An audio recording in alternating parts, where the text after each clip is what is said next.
참 잘생기셨어요. 함께 예배드려서 영광입니다. 감사하겠습니다. 첫걸음 피시는 회개하시죠. 가슴에 손을 얹고 다시 가겠습니다. 하나님께서 보실 때 난 예수 선생님만큼 소중한 사람입니다. 시작. 하나님께서 보실 때 난 예수 선생님만큼 소중한 사람입니다. 아멘. 우리 아버지 되신 하나님께서 오늘도 우리를 잠잠히 기뻐하시며 사랑하십니다.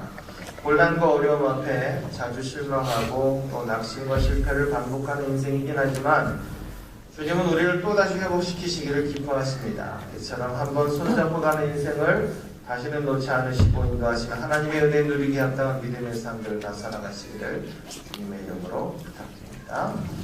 자, 성경이 말하는 하나님의 전신갑주에는 6가지 있다고 했는데 이는 우리가 마귀에게 공격당하는 6군데를 방어하는, 효과적으로 방어하며 전투할 수 있는 각 전신갑주라 했습니다. 그 순서대로 한번 우리가 보면 그림을 보면서 그림을 보시면 첫째가 진리의 허리띠, 두 번째가 의의 호심경, 의의 흉배라고 하고요. 세 번째가 복음에 얘기하신, 네 번째가 믿음의 방패, 그리고 오늘 5번째가 구원의 투구, 저 머리에 바가지 쓰고 있는 거, 저거를 구원의 투구라고 합니다. 자, 이 구원의 투구, 오늘 5번째로 구원의 투구를 쓰라는 제목으로 하나님 말씀 증거하겠습니다. 이 구원의 투구라고 하는 것은 바로 구원의 확신을 의미한다고 할 수 있겠습니다. 데살로니가전서 5장 8절에 보면 우리는 낮에 속하였으니 정신을 차리고 믿음과 사랑의 호심경을 붙이고 구원의 소망의 투구를 쓰자, 이렇게 되어 있습니다. 여기서 구원의 투구를 조금 더 구현을 해서 구원의 소망의 투구라고 했습니다. 여기서 소망은 하나님께 대한 소망을 말합니다. 그렇기 때문에 구원의 투구는 하나님에 대한 확신으로 이해할 수 있겠습니다. 이것은 아버지 되신 하나님께서 우리를 붙들어 주신다라고 하는 하나님 자체에 대한 확신입니다. 이 확신은 우리를 얼마나 강하게 만드는지 모릅니다. 사람들이 세상을 사는 방법에는 선호도로 사는 방법이 있고 확신으로 사는 방법이 있습니다. 선호도를 가지고 사는 사람은 이것이 좋을지 저것이 좋을지 밤낮 비교하는 사람입니다. 결혼할 때도 선호명 놓고 누가 더 마음에 드는지 계속 저울질하지요. 그러면 불안해집니다. 그래서 결혼식 할 때 포기한 놈들 아까워서 울게 됩니다. 근데 확신을 가지고 사는 사람은 좀 다릅니다. 우리가 기도를 언제까지 하느냐? 확신이 생길 때까지 하는 겁니다. 우리가 어떤 문제에 대해서 기도할 때 가슴에 불이 붙을 때까지 기도하는 겁니다. 그래서 무슨 일을 하든지 이렇게 불 붙어서 일하는 사람은 강한 사람입니다. 확신을 가지고 일하기 때문에 그렇습니다. 교회에서 보면 탁월한 은사를 가진 사람도 있고요. 탁월한 능력이 있는 사람도 있습니다. 그런데 일을 시켜보면 이렇게 능력과 은사가 탁월한 사람들이 항상 일을 이루어내는 건 아닙니다. 거의 일을 이루어내는 사람들은 누구냐 하면 그 일에 대한 확신이 있는 사람입니다. 능력도 중요하지만 그보다 확신이 그렇게 중요하다라는 겁니다. 가만히 어느 분야에서든 성공을 이룬 사람들을 살펴보면 꼭 지성이 충만한 사람들은 아니었습니다. 오히려 지성보다는 확신을 가지고 살아온 사람들이 열매를 거두었습니다. 우리나라의 그 대기업 창업주들을 봐도요, 고 정종 회장 같은 분들은 초등학교 졸업이 최종 학력인데 배운 것 없어도 확신을 가지고 시련은 있어도 실패는 없다는 확신 하나 가지고 자기 뜻을 밀어붙여서 그런 굴지의 대기업을 이뤄냈습니다. 그래서는 수많은 박사, 명문대 출신의 경영진들에게 존경받고 대접받는 인생이 됐습니다. 여기서 알게 되는 것이 확신을 가진 사람 밑에 지성들이 모여들더라는 것입니다. 한국교회 집체에도 지성의 유혹이 한몫을 했다라고 합니다. 어떤 목사님이 교회 주보에다가 PhD 목사 이렇게 써놨다가 무리를 빚은 적도 있습니다. 물론 공부가 필요 없다는 건 절대로 아닙니다. 그렇지만 지성만 품고 있어가지고 자칫 시간만 지날수록 확신이 다 죽어버리는 걸 경험하게 됩니다. 새로운 일을 버리지를 못하는 겁니다. 물론 지식이 없이 확신만 있는 것도 위험하지만 그래도 확신 있는 사람이 무슨 일을 저지르는 겁니다. 이건 반드시 될 일이라고, 이것만은 옳다고 하는 결연한 확신이 있을 때 그 일이 이루어집니다. 교회 안에 보면, 교회 안에도요, 분명히 공부 잘하는 사람, 못하는 사람, 능력 있는 사람, 없는 사람, 은사 있는 사람, 없는 사람, 다양한 사람들이 있습니다. 교회가 이들에게 해야 할 일은 그들 모두에게 확신 하나만큼은 동일하게 줄 수 있어야 한다는 것입니다. 요즘 보면요, 뭐 어쩌다가 얼떨결에 나이 20에 아기 엄마 되는 사람들이 있습니다. 우리가 볼 때는 애가 애를 낳습니다. 우리 생각에 도저히 그 애는 못 키울 것 같다, 이런 생각합니다. 관심이 보입니다. 근데 묘하게도 그 애도 엄마가 되니까 애를 키우더라는 겁니다. 하나님께서 그런 능력을 주신 것 같습니다. 10달 동안 뱃속에 애를 품고 있으면 생명을 내걸 만한 모성애가 생기는 겁니다. 반면에 아이들 한 3, 4천원 받았다는 그런 베테랑 간호사 있죠. 30대 미혼인데 산과 방면으로 막아주고 화나죠. 막 아기를 어떻게 봤는지, 태트를 어떻게 끊는지, 뭐 가태하는 아이는 무슨 예방접종이 필요한지 다 압니다. 근데 이 간호사가 지식은 엄청 많은데 애 맡기면 못 키웁니다. 확신이 없으니까. 지혜가 아니니까. 지식이 전부가 아닙니다. 제가 믿기는 하나님께서 한 교회에 담임 목사를 보내실 때 뭐 시험을 하거나 연습할 사람을 보내는 건 아니라고 생각합니다. 하나님께서는 확신을 가지고 그 교회를 이끌어갈 사람들을 담임 목사로 보내신다고 생각합니다. 담임 목사는 교회를 제일 사랑합니다. 그럴 수밖에 없습니다. 대표로 세워놨었는지 몰라도 교회를 위해서 제일 많이 기도하게 되고요. 담임 목사는 주고 나서 하나 교회 생각하게 되어 있습니다. 저도 그렇습니다. 아침부터 저녁까지 생각하는 게 주로 상무대 교회고요. 또 그와 관련된 일들이 대부분입니다. 상무대에 소속된 모든 교회들과 특히 상무대 교회의 부흥과 그 미래와 또 상무대 교회 성도들을 줄곧 생각합니다. 출장 다니고 몸이 어딜 가든지 간에 마음이 항상 교회에 와 있습니다. 이렇게 틈만 나면 교회 주변으로 살펴보고요. 아픈 사람 있으면 병원 가야 되고요. 어려움에 처하거나 다소 교만한 있는 사람들을 회복을 위해서 기도하고요. 이렇게 마음이 가 있는 겁니다. 그래서 확신 있는 사람이 지도자로 세워져야 하는 이유가 분명합니다. 사실 실력은 둘째입니다. 실력은 그 확신을 가지고 일을 잘 감당하기 위해서 필요한 것입니다. 그러니까 우리에게 필요한 것은 우선 확신을 제대로 가져야 된다. 우리가 이렇게 하나님에 대한 확신만 있으면 나타나는 현상이 있는데 바로 두려움이 사라진다, 이런 것입니다. 시편 기자 입에서 삶의 위기 순간에 튀어나오는 하나님의 호칭이 뭐냐? 창조의 하나님, 이 부분입니다. 그래서 온 하늘과 땅을 지으신 주여, 뭐 이럽니다. 이 창조의 하나님이 왜 중요하냐? 그렇게 온 우주 만물을 다 만드셨는데 우리의 작은 삶의 문제가 뭔 문제가 되겠느냐, 이것입니다. 창조의 하나님이란 곧 전능하신 하나님인데 전능하신 하나님 믿는다면 우리는 삶 속에 밀어닥치는 모든 어려움, 역경들을 이길 수 있지 않느냐는 겁니다. 그래서 우리가 대화를 나눌 때도 현실 문제에 너무 매달려만 있으면 답답한 대화가 됩니다. 아브라함도 현실에 처한 문제가 있을 때 얼마나 답답했습니까? 부인 쳐다보니까 90살인데 아기 낳는 건 그럴 것 같고 괜히 머리 쓴다 치고 꼼수 쓰지 않습니다? 그래서 그 답답한 그 현실 속에 벗어나려고 안간힘 쓰다가 종의 몸에서 이스마엘을 낳는 바람에 결국 중동민족의 조상이 되게 해갖고 지금까지 세상을 어지럽히고 있습니다.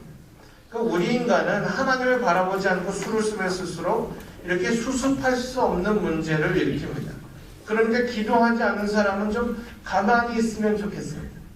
잠이나 자든지 그러면 더 보탬이 됩니다. 이게 기도하지 않으면서 열심히 품으면 감당할 수가 없습니다. 근데 우리가 어떤 문제에 대한 응답을 받을 때 보면 반드시 기도와 말씀 뭐 이걸로만 해서 응답을 주는 건 아닌 것 같습니다. 하나님께서 우리를 그렇게 재미없게 만들지 않으셨습니다. 저는 어떤 때 그랬습니다. 어떤 특별한 책이 그 당면한 문제와 난간의 해답을 제시해 주기도 했습니다.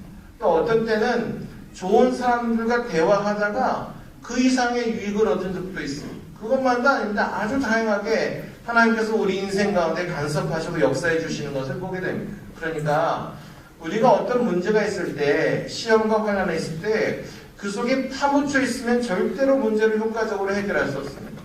그럴 때는 그 문제로 조금 벗어나가지고 보는 게 필요합니다. 삶의 문제로 갇혀 있을 때 그 문제에서 벗어날 수 있도록 허락하신 초월의 방법, 많은 경우엔 자연입니다. 시편 19편의 말씀처럼 하나님께서 우리에게 말씀을 통한 특별 계시와 자연을 통한 자연 계시를 주십니다. 우리가 너무 고민이 많고 문제가 많으면 한번 여행을 가보는 것도 좋습니다. 기도원 같은데 이런 데만 가지 말고 순수하게 여행을 떠나거나 이런 것입니다. 여행을 가면 의외로 문제가 풀릴 때가 많습니다. 특별히 이게 남자들보다 여자들에게 효과적입니다. 여자들은 여행에서 훨씬 더 새 힘을 받는 경우가 많습니다. 부인이 자꾸 바가지 긁으면 함께 여행을 떠나라고 권해드립니다. 이 추운 날 캠핑 가지고 나가는 게 좋은 건지 모르겠지만 하여튼 뭐 좋습니다. 그렇게 하면 특별한 성령의 역사가 아니어도 어느 정도 변화가 일어납니다. 저는 자주는 아닌데 시간도 안 되고 그랬어요. 스타일도 아니어서 1년에 한 번이라도 막 억지로라도 가족과 함께 이렇게 휴양을 가려고 애들하고 시간을 다 맞춰봅니다. 그러면 물론 일정이 피곤하긴 해도 굉장히 싱싱해져서 돌아오는 걸 봅니다. 저는 별로 싱싱해지지 않는 것 같아요. 우리 집은 저 두 다 여자니까 다 싱싱해요. 아내, 딸도 다 싱싱해져 옵니다. 그래서 그 안에서부터 문제를 해결할 힘이 자꾸 생기는 겁니다. 따로 말할 필요가 없습니다. 야, 세상은 참 넓구나. 내가 참 작은 문제에 매달려 있구나. 이런 걸 생각하게 된다는 것입니다. 그러니까 이것이 우리에게 굉장히 큰 의미가 있다라는 것을 보게 됩니다. 그래서 하나님을 더 의지하게 되는 것입니다. 어떤 분이 그림을 잘 그리는 분이 있어요. 그래서 자기 그림을 집 벽면에 다 전시해 놨어요. 그리고 손님을 초대합니다. 저녁 식사를 초대했어요. 그러면요, 그 집주인은 손님들에게 대접할 식사도 마련해 놓지만 뭘 원하겠습니까? 자신의 그림을 소개하기를 원하거든요. 그럴 때 가장 예의 있는 자세는 뭐냐? 그림을 열심히 봐주는 거예요.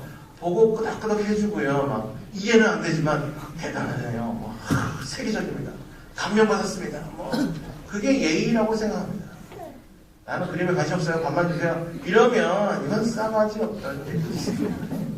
그러면 이번에 하나님께서 온 우주를 얼마나 아름답게 만드셨는지 여러분 생각해 보세요. 이 지구가 얼마나 아름답습니까? 이 나라에는요, 철마다 상상할 수 없는 자연의 아름다움을 하나님께서 직접 만들어 주셨습니다. 저는 하나님께서 이것들을 좀 보기 원하신다고 믿습니다. 여자분들 길에 가는데 상상도 할 수 없는 멋진 남자가 지나갑니다. 장동국 같은 지나갑니다. 이걸 못 본 척하고 지나가면 악한 여자입니다. 이건 봐줘야 돼요. 서가지고 보면서 야, 놀라운 하나님의 형상이다 이러면서 그러니까 멋진 자연을 보고 그냥 지나치지 말라는 거예요. 봄철에 화사한 꽃이나 가을 단풍의 정치 이런 거 지나다가 보이면 좀 서서 좀 감상도 하고 그런 거예요. 우리는 크게 돈 들지 않잖아요. 저 도시는 돌아보면 다 아파트지만 우리는 돌아보면 다 산이니까 조금만 나가 있으면 바로 이런 단풍들 다 볼 수 있습니다. 한 30분만 자연을 보고 들어와도 이전의 내가 아닌 것 같다 이런 생각이 듭니다. 가능하면 성도들은 1년에 한 번씩 일출 일몰 이런 거 좀 볼 필요가 있습니다. 해가 뜨는 걸 바라보면서 우리가 가졌던 쓸데없는 욕심들 다 내려놓고 또 일몰을 보면서 우리가 해가 지는 걸 보면 우리도 인생의 말년을 잘 준비해야 되겠구나 이런 생각을 좀 하는 것이죠. 이게 설교 몇 편의 진리보다도 훨씬 많은 것을 우리에게 보여주고 말하고 있다는 것입니다. 예수님께서도 마태복음 6장에서 그런 식으로 설교하신 것입니다. 야, 나가서 공중의 새를 봐라 이렇게 말씀하셨습니다. 야, 참새도 먹이는데 너희가 굶겠냐 이렇게 말씀하십니다. 새를 바라보면서 걱정 근심 이겨라 이런 겁니다. 기도 열심히 1시간 하면서 주님 근심을 이기게 해주세요. 정말 이런 문제를 더 이상 걱정 없으면 믿습니다. 그러면서 나가면서 근데 아직도 찜찜하네 이러면 아무 소용없는 겁니다. 그 대신 나가서 새를 바라보라는 겁니다. 새 바라보면서 마음의 여유를 가지고 문제에서 벗어나는 겁니다. 우리 집에 언제부턴가 고양이를 키우고 있습니다. 애들이 갖다 놓은 고양이를 부모가 맡아 키우고 있습니다. 근데 얘 때문에 어딜 못 갑니다. 어딜 가려면 데리고 가야 되고 그리고 밤에 해지면 집에 불 안 켜놨는데 애가 어둡지 않을까 이딴 소리 나오고 앉아고 애가 있으니까 자꾸 생각을 하는 거죠. 이렇게 어쩌다가 집에 들어온 동물 하나도 이렇게 우리가 마음 써서 살피시는데 직접 만드시고 이 인생을 살게 하신 하나님께서 우리를 과연 그냥 두시겠는가 생각해보면 우리가 그 하나님의 마음 하나님께서 우리를 어떻게 인도하실지를 알게 됩니다. 예수님께서 마태복음 6장 28절 이하에서도 들의 백합화가 어떻게 자라는가 생각해봐라. 수고도 아니하고 기쌈도 아니하니라. 오늘 있다가 아궁이에 덜칠 들풀도 하나님께서 이렇게 입히시면 너희를 깎으냐 라고 가르치셨습니다. 정말 그렇습니다. 저는 사실 목회하면서 그다지 걱정하고 그렇게 하지 않습니다. 하나님의 살아계심을 믿기 때문입니다. 그래서 좀 여유를 가지고 목회를 합니다.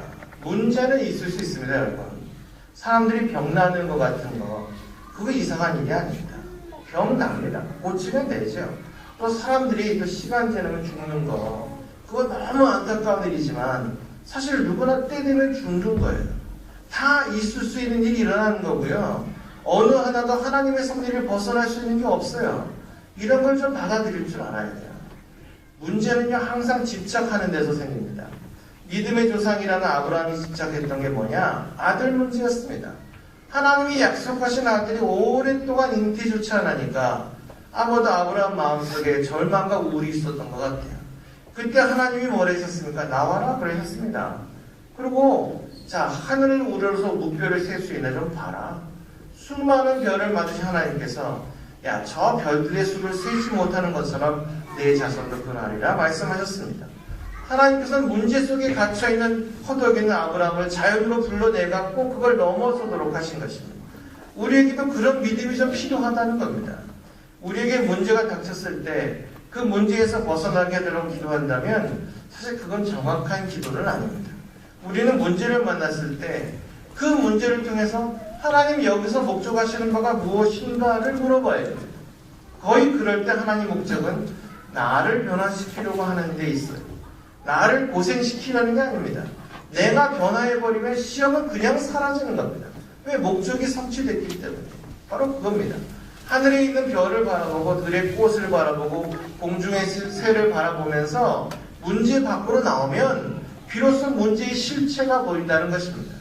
문제 밖으로 나오면 하나님이 보이고 하나님의 시각으로 그 문제를 바라보면 문제도 아닙니다. 말씀 하나로 온 우주를 만드시고 모든 인류의 역사를 섭리하시는 하나님이신데 내 어떤 문제가 그 앞에서 걱정거리가 되겠습니까? 이것이 구원의 투구입니다. 그래서 우리가 기도 생활과 하나님 묵상하는 것이 필요한 겁니다. 문제에 매몰되지 않는 인생을 살아가는 게 중요합니다. 그렇게 되면 어떻게 되느냐? 하나님께 대한 믿음이 있으면 이렇게 두려움이 사라지고 그 다음에 오는 게 뭐냐면 대충 살게 됩니다. 저는 저한테 어떻게 사냐 물으면 대충 산다고 말을 합니다. 저도 모르게 그런 식으로 말하게 됐습니다. 대충 산다는 것은 내가 계획하거나 내가 무엇을 억지로 이루면서 애쓰면서 물결을 거슬러 올라가려고 하는 게 아니라 하나님이 주시는 대로 받아서 비우고 누리며 산다는 겁니다. 그러니까 뭐 제가 얘기하는 열린 문으로 들어간다 이렇게 얘기하는 겁니다. 저는 하나님이 어떤 기회를 주시면 이거 하나님 주신 기회다. 그리고 최선을 다하지만 제가 억지로 기회를 만들어 내려고 하진 않습니다. 그냥 하나님께서 이루어 주시는 것을 그대로 그 결대로 살아갑니다. 그렇기 때문에 저는 사실 상무대교에 대한 계획과 비전과 꿈이 뭐냐고 물어보면 사실 대답해 줄 말이 별로 없습니다.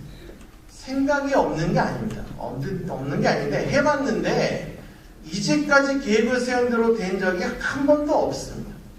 지금까지 수많은 목회자들이 길을 쓰지 않아도 상무대교회는 부대 창립 이래도 자기 자리를 잘 지켜오고 있지 않습니까? 그래서 저는 생각을 좀 바꿨습니다. 가장 큰 목표를 복음 증거, 선교, 하나님을 기쁘시게 하는 이렇게 정해놓고 세부적인 것은 주님께서 이끌어 주시는 대로 가는 겁니다. 여러분 우리 마음을 비운다는 것은요. 하나님이 주신 것을 누리는 삶을 산다 이런 뜻입니다. 하나님이 우리에게 주신 걸 다 즐기라는 겁니다. 하나님께서 어떤 좋은 기회를 주시면 그대로 누리는 겁니다. 이런 게 쓰임받는 겁니다. 그래서 저도 좋은 기회가 있으면 누리려고 합니다. 실질적으로 그게 잘 안 되는 건데 맛있는 거 있으면 좀 먹고 볼 거 있으면 보려고 합니다. 기회로 주신 시간들을 충분히 누려야 합니다. 제가 준비했습니다. 제가 여기 전라도 내려올 때 제가 전라도 근무한 3번째